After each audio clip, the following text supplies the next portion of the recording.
This conference will now be recorded. Hi, I'm Mike, and I'm the Chief Investment Officer here at Lighthouse Financial Services, here with another edition of my monthly market update. Share my screen, and we'll get started. April 27th, 2022. It's been about a month since I appeared before you, and a lot has happened. We'll cover today the anatomy of the correction. The Dow down about 8% year to date, the S&P down about 12%, the NASDAQ in bear market territory down about 20%. We'll talk about the proximate causes again for this stock market correction, meaning really the Federal Reserve and their desire to fight inflation. Talk about bad investor sentiment and the Russian invasion of Ukraine, China COVID shutdowns, and all that. And we'll get into the economic backdrop and what's progressed there over the last 30 days. I'll say that, and let's hang here for a second. I'll say that over the last 30 days, economic expectations have deteriorated a little bit. So I put some red and green and blue arrows here. The economy is supposed to grow about, and these are Fed estimates, by the way, Federal Reserve estimates, it's supposed to grow about 3% this year, 2% next year. Those estimates are down just a little bit from the last 30 days, which are down a little bit from 60 days ago. Inflation is supposed to peak this year at about 7%, and that is a little higher than it was, that estimate is a little higher than it was 30 days ago. Consumer spending should rise about 3% this year, and that's real, that's after inflation. So that you can see a sideways arrow next to that. That's remained static. So consumer spending pretty strong, and those estimates are hanging in there. And finally, employment's pretty low, and people are going back to work. Hard to argue with that, and that's actually gotten better, I think, over the last 30 days, and we'll talk about why in a little bit here. But back to this correction.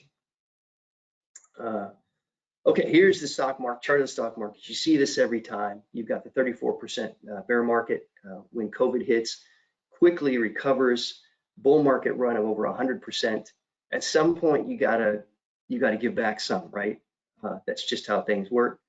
And so coming into 2022, that's kind of was our expectation, that 2022 wasn't going to be nearly as good as the past couple of two or 3 years. But here we go, we're in the midst of a 12% correction. January and February were pretty tough. March was great, it was a rebound. And then April here, we've seen this bleed. Let's zoom in a little bit. This is the same chart, S&P 500, just year to date.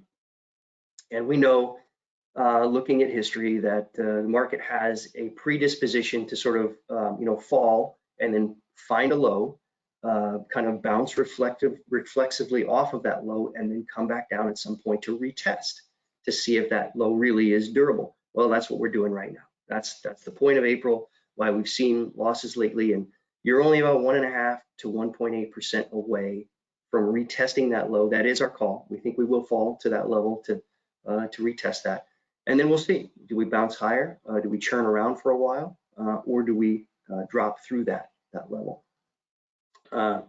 So that's what I'm saying. We're going to retest the February low here pretty soon. Now, the opposite side of the coin of the market falling is that you get lower stock market valuations. Okay, so stock market's an asset, right? Each of those stocks, each of those companies is an asset, and the cheaper they get, the more attractive they look. Okay, so this is a price of the price earnings, excuse me, this is a chart of the price earnings ratio on the S&P 500, and that's just a fancy ratio that investors use to measure how expensive stocks are. And so the long-term average on this chart, going back in history, is probably 15, 16. Now we're at 17.5, so we're above average, but we're a lot cheaper than we were. I mean, we started out the year at 22. So a lot of wood has been chopped here, I think, in terms of getting the stock market back to the right valuation, given the outlook into the future for the economy and market. But we're not probably done yet. So I see this, over the next year falling toward probably 15, 16. All right, I got to bring COVID back because although in the US it's not really an issue right now, in China it is. So really quickly, you can see this red chart. This is daily new confirmed COVID cases for the US in the red line. And you get your initial surge in 2020, you got your Delta in the summer of 2021, and then your Omicron, which is the sort of final death throes as far as I'm concerned, I'm hoping, COVID in early 2022. Since then, daily new COVID cases in the US have really fallen off.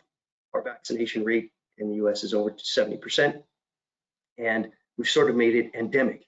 In other words, herd immunity has sort of come along, and we think that this is a very manageable risk, health risk in the future. Okay. By contrast, though, China, after the initial shock of COVID, and they closed down Wuhan, really sealed it off. They have followed this zero tolerance policy where they will not accept any cases. Really, they start shutting down things left and right. So whereas we sort of in 2021 learned to balance the health risk and the financial risk, economic risk of COVID, they really in China followed a different path. And in terms of zero tolerance policy, and they just sort of said, well, we'll shut down the economy in certain parts of the country, regions or cities, if we even see the onset of anything COVID related. So, I mean, you can see the green line, right? It's just about zero. It's always been at zero. It just picked up a little bit.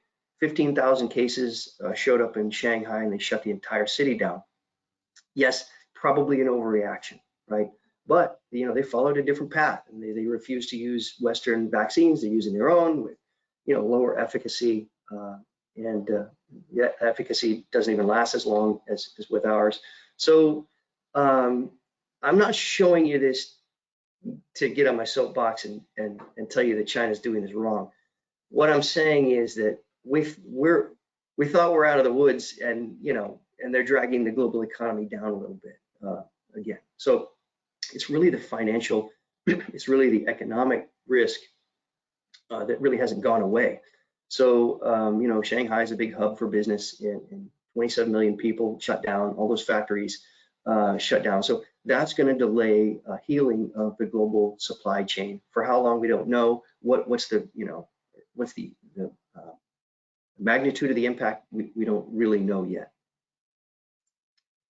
The big problem, though, is not Ukraine, Russia. It is not China shutting down Shanghai. The big problem, of course, is inflation, because not only does inflation erode, the purchasing power of a dollar for U.S. consumers, but it also, wreaks havoc on corporate profit loss statements and balance sheets, and it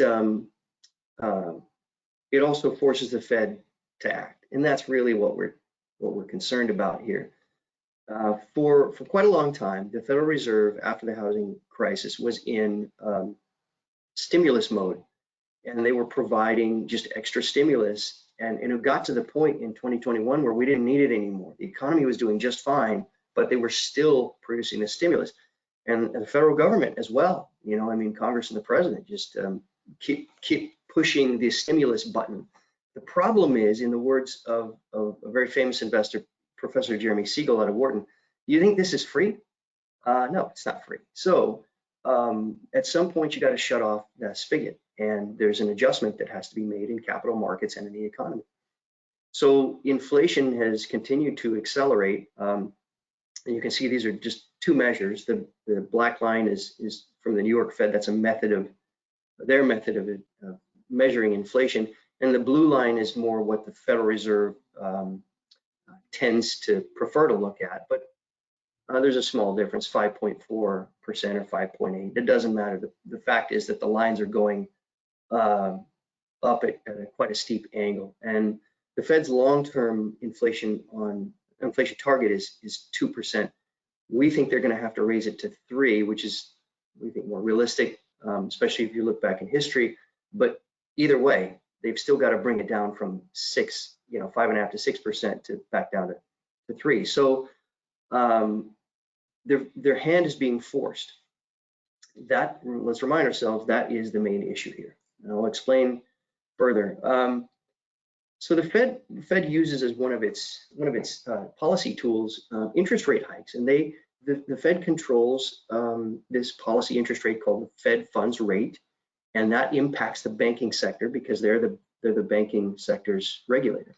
And then the banking sector is impacted, and so it passes on those increase in lending rates to consumers and businesses. So that's why you get the Fed acts, and then you get auto loan rates coming up, credit card lending rates rising, corporate lending rates, and mortgage rates, and mortgage rates are now up convincingly over 5%. They were under 3 not so long ago.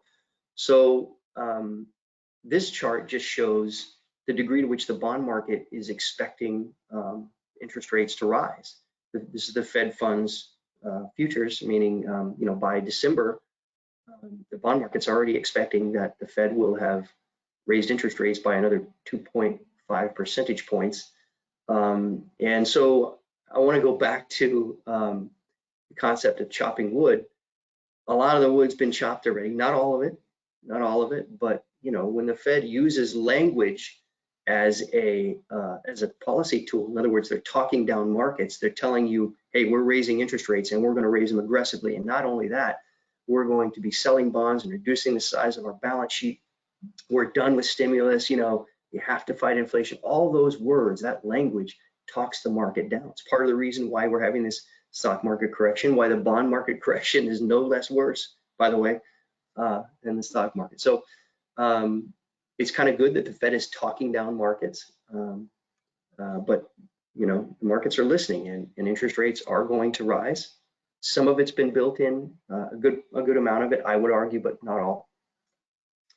So we need to talk about the macro, which is that refers to macroeconomic, or just the sort of overall broad trends in the U.S. economy. And I'm going to give you the bull case tenets and the bear case tenets. So these are things that you've got to believe in if you're on one or two of these sides. And so the bull case tenets are these: consumer spending is strong, unemployment is low, and that is actually the truth. There's really no question about that. We got an earnings announcement from Visa recently, I think last night, and they said that total transaction volume on their card network up 17% in the first quarter. And by the way, total transactions up well over 100% if you compare to like a pre-COVID level, 2019 level. So I want to remind everybody that one of the reasons that we have global supply chain issues is that we went through a step function in demand. So in other words, demand for all kinds of goods and services went from here to here post-COVID. And we thought at first that might just be pent-up demand, temporary, pent-up demand. Some of it clearly coming out of the shutdowns of 2020, but it's more than that. And so consumer spending is very strong. Unemployment is very low. And by the way, workers are coming back into the workforce. People who were structurally unemployed because they wanted to be during COVID, maybe because they couldn't find childcare or they were, fearful of the virus or whatever. Some of those people are coming back into the workforce, and that is great because that could potentially really reduce some of the pressure in the labor market. So that'd be great.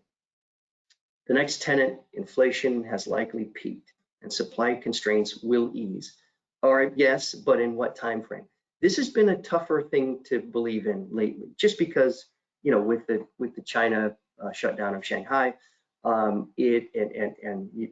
unpredictability of the Russian invasion of Ukraine, we're not really sure if inflation has peaked. I believe that it might have, but at what pace will these supply constraints ease? The next tenet: Q1 earnings or first quarter earnings are going to be better than feared. That is turning out to be the case. Okay, so maybe investors are really in a bad mood and they don't want to accept it and they won't bid up these stocks when they report great numbers. But I'm telling you, as I mentioned in my market update this morning, it looks like to me most companies are beating Wall Street estimates in terms of their revenue and their sales and their profits. So on balance, pretty good reports. It's just that the market is not wanting to give them credit for it. The next tenet, the Fed is at peak hawkishness. This is important, okay, because I mentioned that the Fed uses language as a policy tool. It tries to talk markets down to bring out some of the froth in the market and in the stock and bond markets and lower economic expectations. And they have, and they've been pretty hawkish, is the term that they use.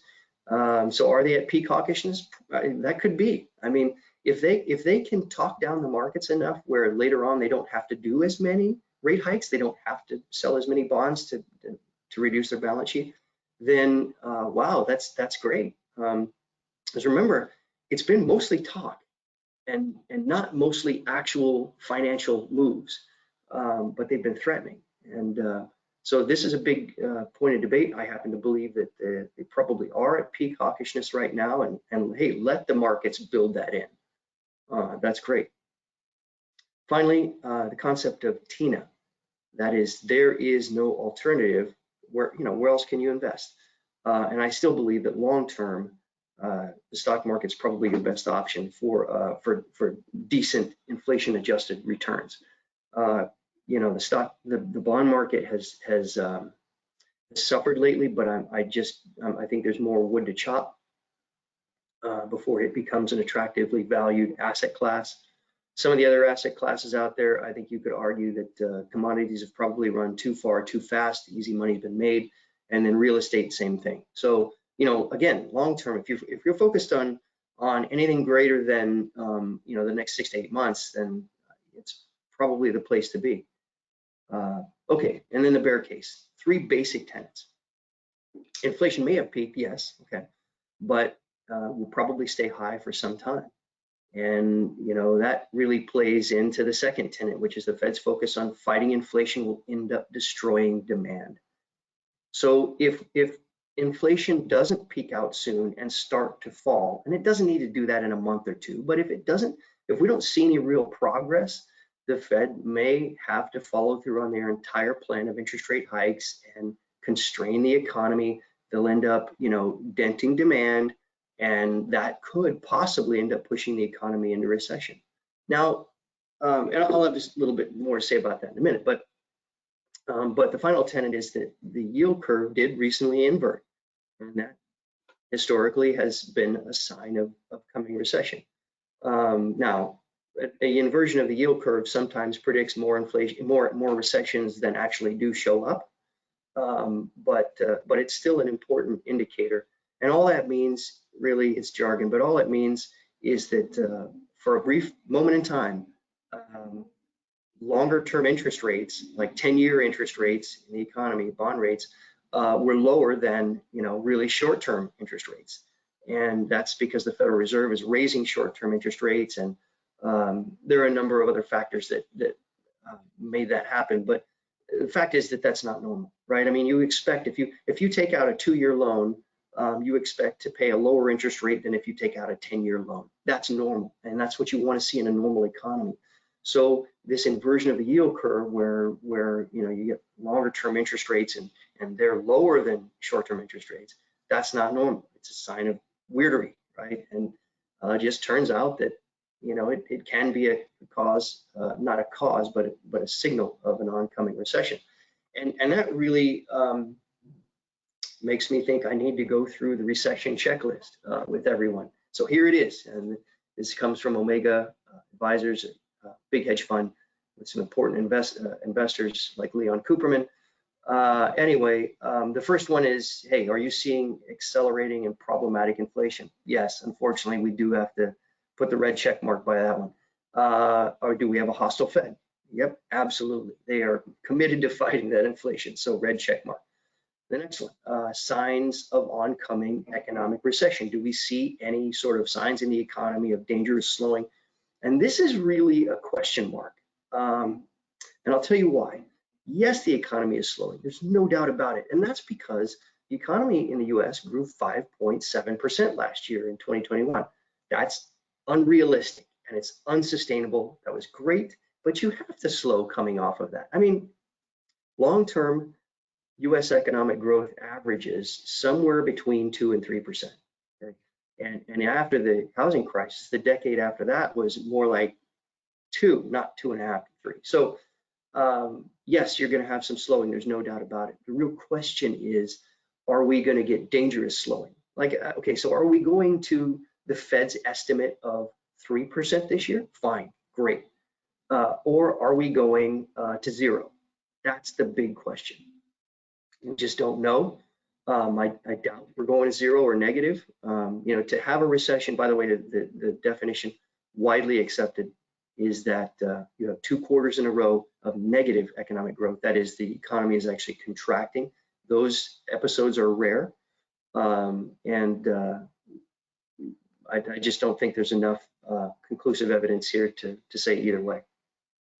And finally, the 2 last items on the checklist, I think we're good with, and that is investor exuberance. Are you experiencing just sort of reckless risk taking in the market? Are investors whistling past the graveyard of risks? And I think the answer is no. I mean, maybe last year, but every investor sentiment gauge I look at is pretty sour, and investors are, like I said, with earnings season, they're blowing off very good news and just pretending like it didn't come out.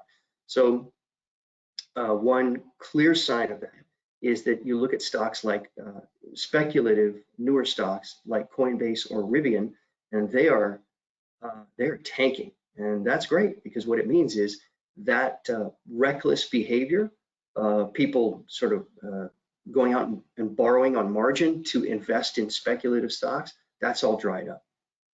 That crazy appetite for risk is just not there right now. So I don't think we have that. So we'll put a green X by it, and also put a green X by high stock valuations. I mean, maybe you saw that PE chart that I showed you. Maybe in parts of 2020 and 21, the stock market was a bit overvalued, but you can see that a lot of that is bleeding off. Maybe we need to bleed off a little more to get down to the average PE of 15, 16, but I think a lot of that wood, again, has been chopped.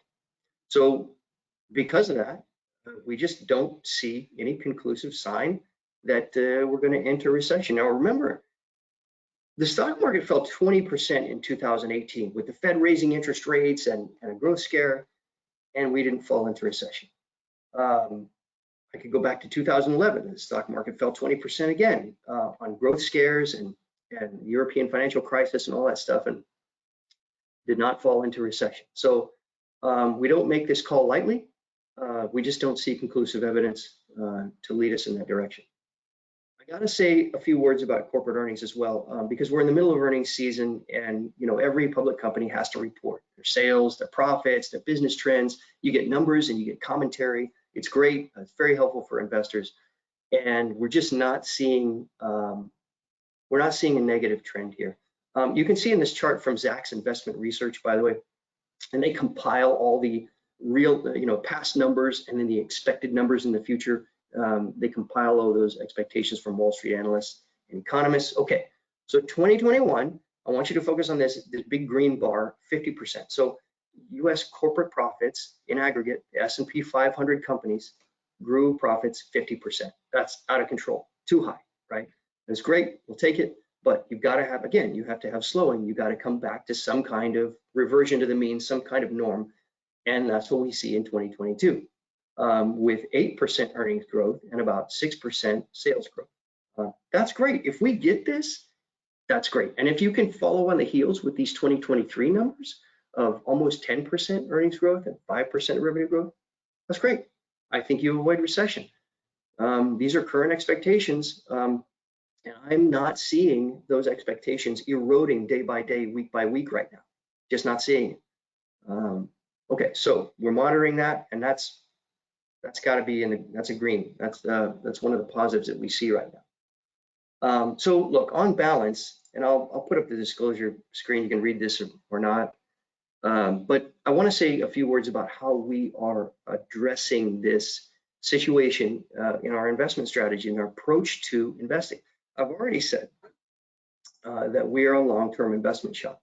You're not going to see us try to pick the top of an economic cycle or the bottom, or pick the top of a correction or the bottom. Too easy to get it wrong. You're not going to see us go 50% cash on a panic, because there's a too great a chance of making a massive mistake. Remember, the stock market goes up 70% of the time. Okay? Only 30% of the time, and I don't know what months, years, whatever that you're talking about, but you need to always, as a long-term investor, lean toward being more fully invested. However, there are times when risks rise and opportunities in the market going into the future just aren't as good as they were, and that's the situation we're in. Okay, so the stock market does really well in 2019, 2020, and 2021. And when I say really well, I mean way above historical average norms. So you've got to have some give back, right? And also you've got to recognize the fact that really high inflation and the Fed's willingness to fight it could and will probably lead to slower economic growth and less opportunity for stocks in the near future. So I mean like the next year to 18 months. So what we're doing is we're moving to more of a neutral stance. And you may have recently noticed that within some of our investment strategies, we're raising some cash, not necessarily redeploying that in the bond market, which I think, again, is not yet appropriately valued, but it will be. And so we're sitting on some extra cash for now. We were, by the way, sitting with sort of extra risk on the table in 2021. And we felt like that was a great year to take extra risk. This is not that year. So while we're still basically constructive on the stock market as better than I think it's going to be in the future, it's going to be better than commodities and bonds and real estate. I just think there are increased risks right now, and it's better to move to more of a neutral stance, sit on a little bit of extra cash, and just continue to reevaluate on a week by week basis. So that's exactly what we're doing. And it doesn't mean that we are taking a panicky bearish stance at all. But we have made several internal moves with some of our investment strategies to make sure that we think that our portfolios are sort of more what I would call, all weather. I want to thank you for listening and paying attention to us as we go through all this information. I want to thank you for being our clients, and we'll see you again next month with another webinar.